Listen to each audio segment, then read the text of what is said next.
Whenever you feel like you have nothing left in the tank, you're only at 40%, which means there's another 60% left in the tank that most people never get to because they look at the 40% as the gauge. Hey, how's it going, everyone? My name is Matthew Welsh, and welcome to the Leaders Only podcast, where we talk about business, leadership, mindset, and it's pretty much anything revolved around building an incredible life. You know, the reason that I started this podcast is because I felt like on the way to where we're at now, there wasn't really a place to go learn tangible skill sets, leadership qualities, and mindset strategies that you can learn today, apply today, and get immediate results. And so the goal of this podcast is to teach you the things that you need to actually win, to actually change your life, and to actually grow your business and grow your team if you're someone that's in a leadership role. And so if you can do me a favor, if you ever get something out of our message, if you ever get something out of the content, if you can like, share, subscribe, just tell people about it. We put out all this information for free. And so all we ask is that you share it with a friend if you get something out of it. So with that being said, thank you guys so much, and let's tune in. Let's go. I'm a big mood. You can't name a lot of things that I didn't. Last week, you guys heard part 1 of the Q&A podcast, and this is going to be part 2. So tune in, because I promise you, it's going to be a game changer. I want to talk about that because you kind of just mentioned it, like, hey, somebody took their last 17,000 to go put it into a supercar. I think there's people who kind of get that misconstrued. They're like, oh, you know, buying a supercar is a stupid financial move. Well, I mean, I think it depends on who you are, because if the idea of you getting a supercar at some point in your life is like what makes you tick and what makes you move in the first place, then that's awesome. But I think that using your last 17,000 to go and get that is the dumbest thing ever. Yeah. Right? Like, it has By to the way, be even if you're going to buy a supercar, do you know why you should? Why? Because your CPA says you need some more write-offs. you need some more write-offs. Yeah. 100%. Yeah, I agree. So it's like, don't get that message misconstrued, audience, because if that's what drives you, awesome, but also make sure that it's a smart financial decision. Yeah. So, if that's what drives you, and then all of a sudden you get it, what's going to happen to your drive? Yeah, I mean, you better have another one on the list. It's the wrong drive. Right. It's the wrong drive, right? So I'm all about people stretching themselves, but once again, it needs to be done smart. And because you're exactly right, you're going to get the car, and then you're going to drive it for a week, and you're no longer going to care about the car. It's not going to have the feeling. So now you're just in a bad financial situation, and you have what was driving you, and now what? You have no more drive. So that's why the drive always has to be bigger than material. Your drive has to be bigger than the house. It has to be bigger than the car. It has to be bigger than the money. Or eventually you will get these things and you will stop. Or you'll get these things and you will be unfulfilled, thinking that they were going to be the thing that made you happy, when in reality it's not. Man, that's so right? true. And I can tell you that from personal experience. Me too, right? Like, yeah. I mean, heck, one of the reasons that I was, moved from house to house to house to house to house was, I'll feel better when I get this house. I feel better when I'm in a nicer house. I'll feel better when I get a nicer house. I'll feel better when I have more assets. I'll feel better when I have this. When in reality, none of those things made me feel better, right? Temporary. Yeah, it made me, don't get me wrong, did it help my identity a little bit because of the fact that, like, I now knew what it took to do it? Yeah, right? I was like, all right, I got assets now. Okay, right? And the way that I purchased them, it actually was an asset, not a liability, which is a different conversation and story. But it's still the thought of, like, don't do, like, if you're chasing something that's material, you will, when you get it, what happens to your drive, right? So, like, I realized as I was chasing these things, I'm like, all right, I got this car, and then I got this house, and then I got this house, and then I got this house, and then I got this house, and then I got this car, and then I got this, and then we have that, and then we have this. And I realized, like, none of these things were the reasons that I become happy. Well, what makes me happy, right? Progression. What do you say? Progression makes me happy. Just the growth of knowing that I'm progressing and getting better, right? That makes me happy. Having an incredible relationship with my family makes me happy, right? Being more in touch with my faith brings me peace and makes me happy. And being in this business where I can help other people do the exact same thing. Yep. Like, that makes me happy, right? Like, we were at dinner a couple of nights ago, and one of our guys, he goes, he lost someone very important to him 2 years ago. After he lost that person, he developed a habit of drinking every single night, right? Where he wouldn't drink during the day, right? It was always a controlled time, but it was like every single night he would have 2 to 3 beers, like heavy IPA beers, before going to bed every single night. And it created this habit.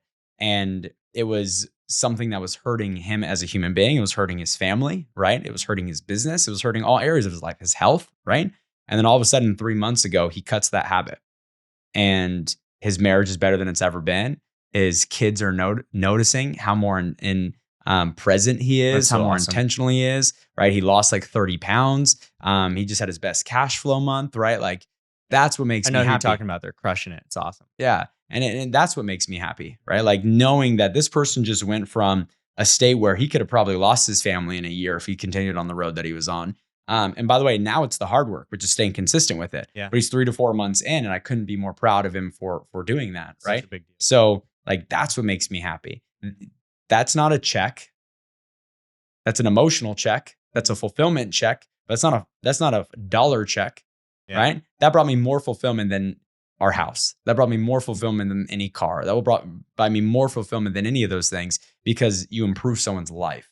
And I think that is the separator. And if you can make it truly about changing people's lives and make business truly about improving the quality of other people's lives and helping them become better people and helping them become a better version of themselves, if you can truly make that your intention and that's actually what you stand for, it's going to be very, very, very difficult for you to get comfortable. Because how can you be comfortable knowing that you have a whole bunch of people that are uncomfortable in their current financial situation or their current living situation or their current marriage or their current parent that they're being or their current health? How could you be comfortable knowing that other people are not in a good place, right? Like I think comfort is the highest form of selfishness because the only way that somebody could be comfortable is to think only about them. I'm good, right? And if I'm good, I'm comfortable. But what about everyone else? What about kids in other countries right now that don't have water today or don't have food? What about the person in our own country that doesn't have access to things that they need? And it's not that they did anything wrong. They just ended up in a bad situation because of where they were born or how they were raised.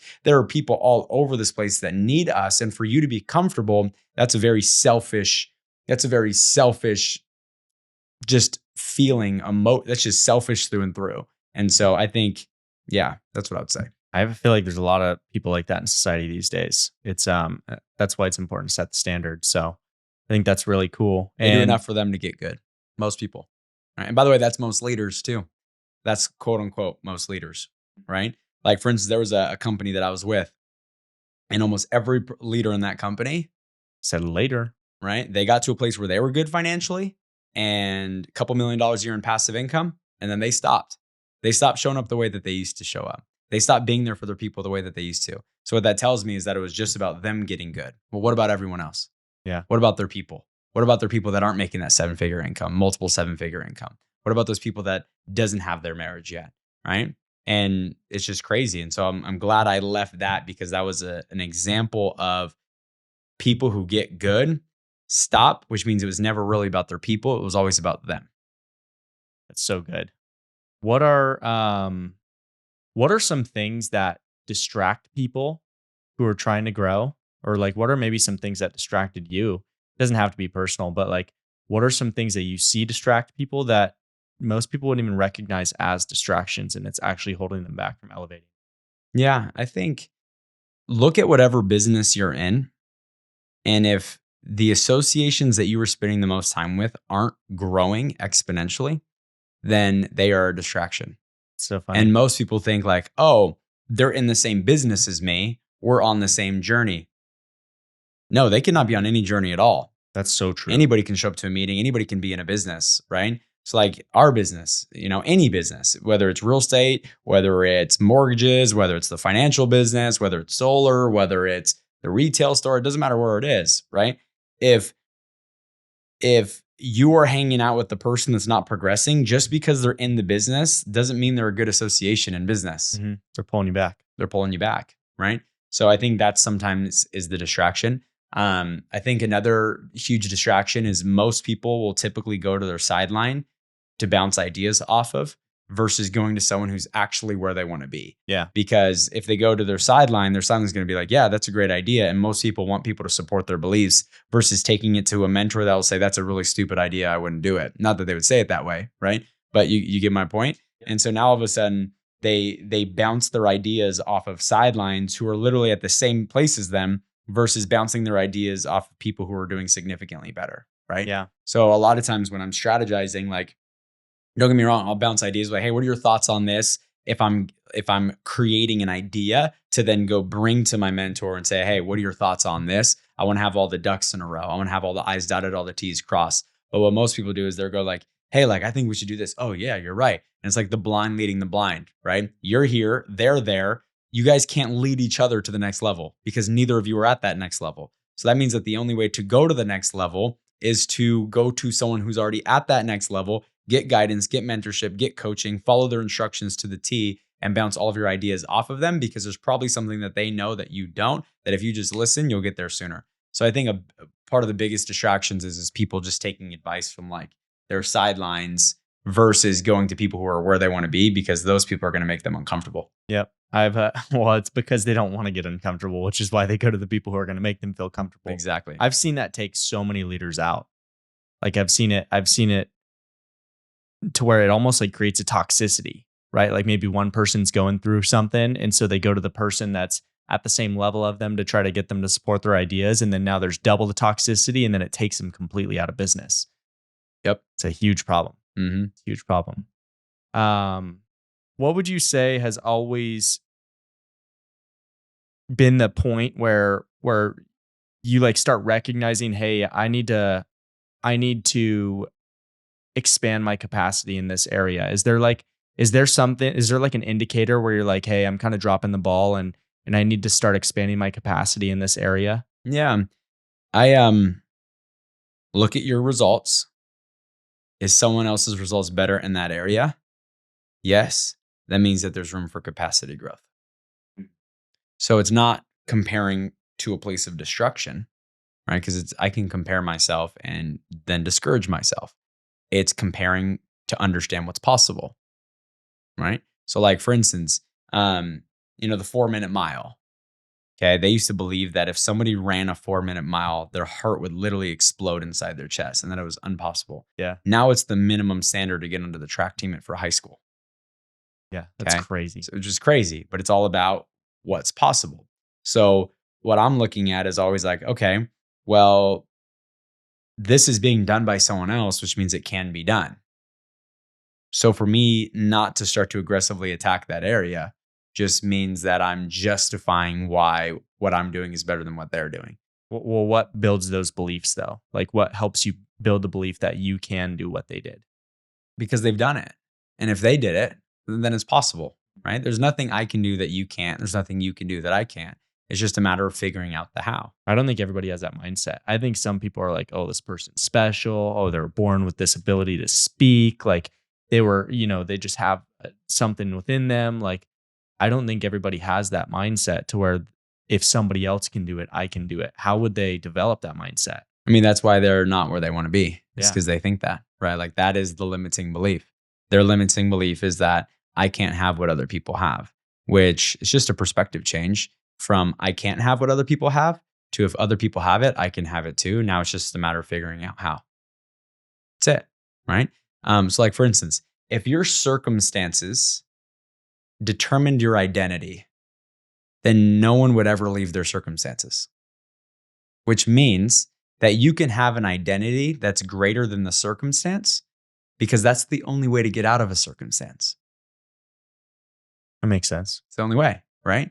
So most people are like, oh, I can't have what they have. Why? Because of your circumstances? Yeah. Well, you don't think that they had bad circumstances at one point? Everyone has. I've had bad circumstances at one point, right? There's people that have had worse circumstances than me. At the end of the day, the beautiful part about being in this world and being alive is that every single one of us has the ability to grow.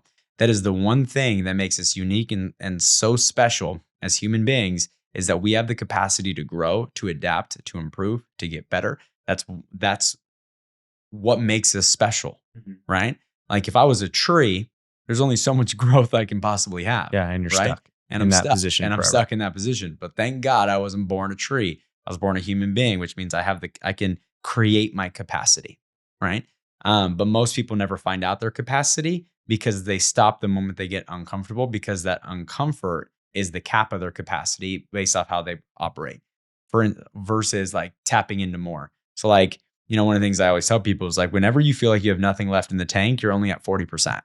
which means there's another 60% left in the tank that most people never get to because they look at the 40% as the gauge. Yep. Right. So like, it's kind of like, you ever driven your car and Never. right? Never. And you ever driven your car and then all of a sudden you get your gas tank all the way to zero. And then you're like, every single time. yeah. So now you get it to zero. And so you literally, it shows empty, zero gas, yet you're still driving. Well, how is that? There's It's 50 miles left. It's because you tapped into The reserves. right? And most people don't even know that reserve is there because once it gets down to a quarter, they fill back up, or a half a tank, they fill back up. Well, it's the same thing with our potential. All of a sudden, right? We get, let's say this is the cap of what we believe our potential is because this is what it's done. We start to get here. We're like, oh shoot, I gotta go refill, right? I gotta go sleep. I gotta go take a nap. I gotta go relax. I gotta take a day off. I gotta go on a trip. I gotta go on a vacation. I gotta disconnect, not realizing that there's this much potential. There's so much more, right?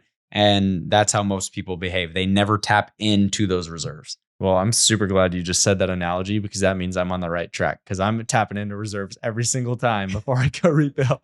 That's at least my gas They tank. do this, by the way. I actually bought my Ford Raptor. I bought it from Chris.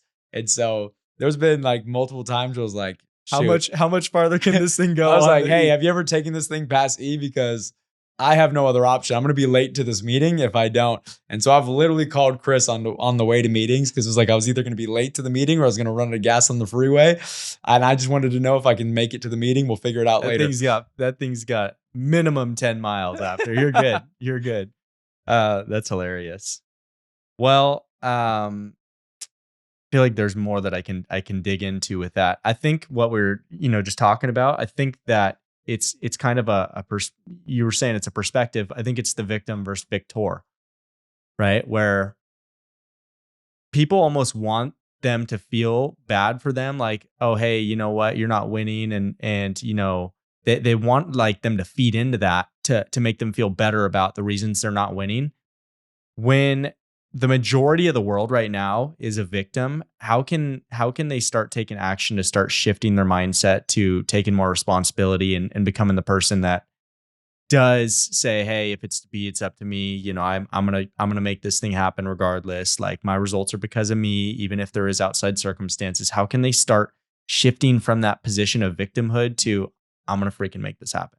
Yeah, I think this is looking at it logically, right? Like, if a situation pops up and I blame you, even if it's your fault, it still doesn't make it better and it still doesn't get me out of this situation. What does blaming you do? If me not taking responsibility for exactly where I'm at in any situation, how does that get us out of the situation? It doesn't. So if we could just look at things logically, there will never be a bad situation where blaming other people will make it better. Name one time in your life where there was a situation that if you blamed someone else, your situation became better. Never. It's never the solution. So now logically, it just makes you feel better. Yeah, it makes you feel better, but it doesn't make anything better. So if we look at things like that, just logically, nothing will get better unless I say I'm going to go make it better. Yeah, it's an ego thing. Yeah. Well, it's not just, like I said, I try to look at things logically. Like it's just, is it going to be better? Me pointing the finger at you? No? Okay, well, what will make it better? Me becoming better and me moving towards a solution. Boom. That's it, right?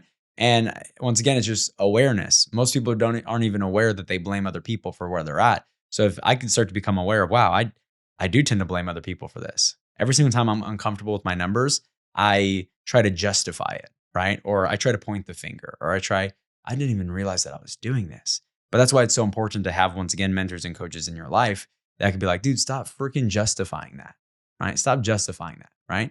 Like there was somebody I was talking to and literally yesterday, and he goes, dude, we gotta change our production per agent, right? He's like, well, I don't want to end up like all these other people. It's like, you're justifying shitty numbers. Mm-hmm. You say, oh, I don't want to end up like this. Well, the fact that they're doing that means it's possible, which means what if you just get all of your agents doing that? That's it. So you're justifying it because you're technically doing better, but it doesn't mean that you're doing better financially, but it doesn't mean you can't do way better financially. I was like, dude, if you went and tripled what you're doing right now, you'd triple your income overnight. And tripling it's possible. So now it's just like, how is this possible? What needs to happen? And then going to work to go make it happen. But most people justify where they're at because they don't want to get uncomfortable or they don't want to change. Most people like falling into a rhythm. Once they fall into a rhythm, they just want to stay in that rhythm because naturally we live humans, habitually. Yeah. As human beings, we operate on rhythms. It gives us peace when we're operating from in a place of a rhythm. So when it's outside the rhythm, people will justify why what they're doing is best. And I think that's the separator. Like me and Mario were talking, one of my buddies in business, and we were talking yesterday. And I said, we were just talking about different people that's within our organization and how we can help leverage each other in order to grow. Right. Yeah. And I was like, dude, this person's stuck in their ways and they're not willing to they're not trying to intentionally improve it because they just think that their way is going to work, right? Long term. Do you think that's because they're parent deaf or because they just want to stay there? They want to stay there. It's a level of comfort.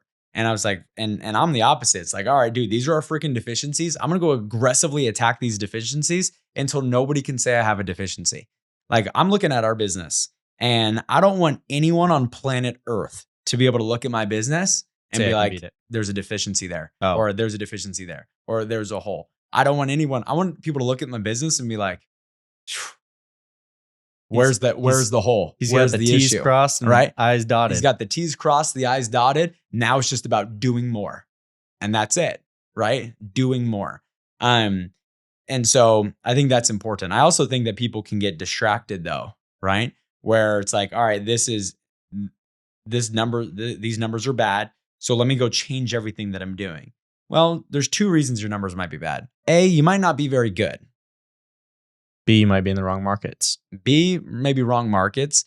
But C, you might just not be doing enough of it, right? Because ratios always work out, right? So like for instance, let's say I have an 80% closing ratio. Like if I sit down with a potential prospect, 80% of the time I close. Yeah.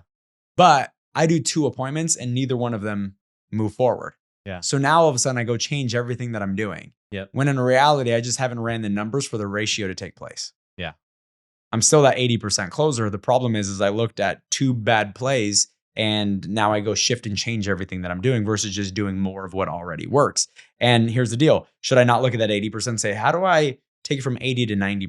Mm-hmm. But those are not catastrophic moves. Those are little minor adjustments. It's the micro, all right, we changed that. Okay, move this knob slightly, not 400 billion degrees. It's like, no, let's just turn that knob slightly. We'll adjust it a little bit here. We'll adjust it a little bit here. Now let's see how that works. Mm-hmm. Okay, it up this percentage by, I went from an 80% closing ratio to now an 83% closing ratio. So now I get it. How do I get it from 83 to 90? And you just start paying attention and you start looking at it like at dials and like, all right, I'm going to dial this in. I'm going to dial this in. I'm going to dial this in. And I think that's kind of the difference in mindset is people who are constantly growing, they're constantly looking at the deficiencies of their business and saying, okay, how do we take this from a 1 to a 4? How do we take this from a 4 to a 7? They're always thinking, can I move the needle? Right? Like kind of like we did a leadership call the other day, right? And one of the things thank you, I appreciate that. And so one of the things that I mentioned on that leadership call was a leader wakes up every single day and they think to themselves, how do I help this person go from 4 to 5? This person go from 2 to 3? This person go from 6 to 7? This person go from 21 to 22? And they're just constantly looking at their business and saying, who can I help move the needle? Because if I get 10 people to all move the needle 1 today, my business grew. So as a leader, that's what they're always thinking. They're scanning their business. They're looking at it. How do I take this person's capacity from a 7 to an 8? How do I take this person's capacity from a 9 to a 10? How do I take this person's capacity to a 10 to 11? And they're always scanning the room, trying to move the needle, move the needle, move the needle. And it's a daily thing. While most people look at their business like, man, I'm making more money than I've ever made. I'm doing better than I've ever done. I'm just going to kind of, sustain this versus trying to grow it. Yeah, that's a huge mistake. That's a recipe for a crashing business. Yeah, 100%. Yep. Yeah, people don't realize like results show up 60 to 90 days from the work you did. So like people right now who are winning and then they're getting comfortable, their business is 90 days they're going to feel it. Yeah. That's part of seeing around the corner. Mm-hmm. So big. I was talking to somebody yesterday, one of the leaders in our organization, and And we were just talking about A, B, and C. Like, you need all these 3 things. And this person was like, dude, I'm just like discouraged. Like, I'm freaking working my butt off. I'm doing all these appointments and it's just like not working for me. I'm like, well, number one, you're expecting it to not work because I've heard you say that like multiple times. And number two, you're a freaking beast at this thing. Like, let's pull up the numbers. And that what the numbers were was they just got away from doing the basics that they're really good at doing. And they also weren't pumping enough volume in. Right. And so like volume and then also the right markets.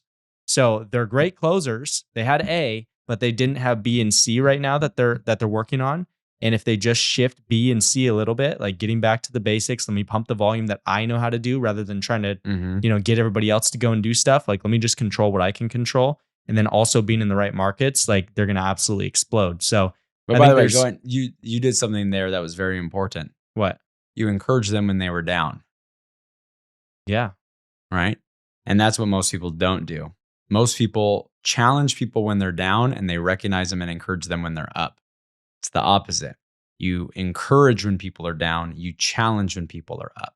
Because when someone's up, you got to challenge them to go harder so that way they can move forward. And everyone's praising them, so they need a little bit of tough love. But when people are down, they don't need to be kicked. So he was like, man, he was discouraged. And guess what you said? Dude, you're a freaking beast. You're dominant in this area. You took their strength. You leveraged that strength as a confidence boosting strength. And I said, you have this strength. We just got to remind, we just have to utilize these 2 things. So what you literally did is you took their strength and you used that strength as the confidence booster. Yeah. That they can go do the weaknesses. It's real right? too. But but like, that's what most people, like, that's so important. I mean, we could do an entire message just on that. Yeah. But it's like, as a leader, if you can identify someone's strength and then link the strength to why they can have confidence going and doing their weaknesses. Yeah.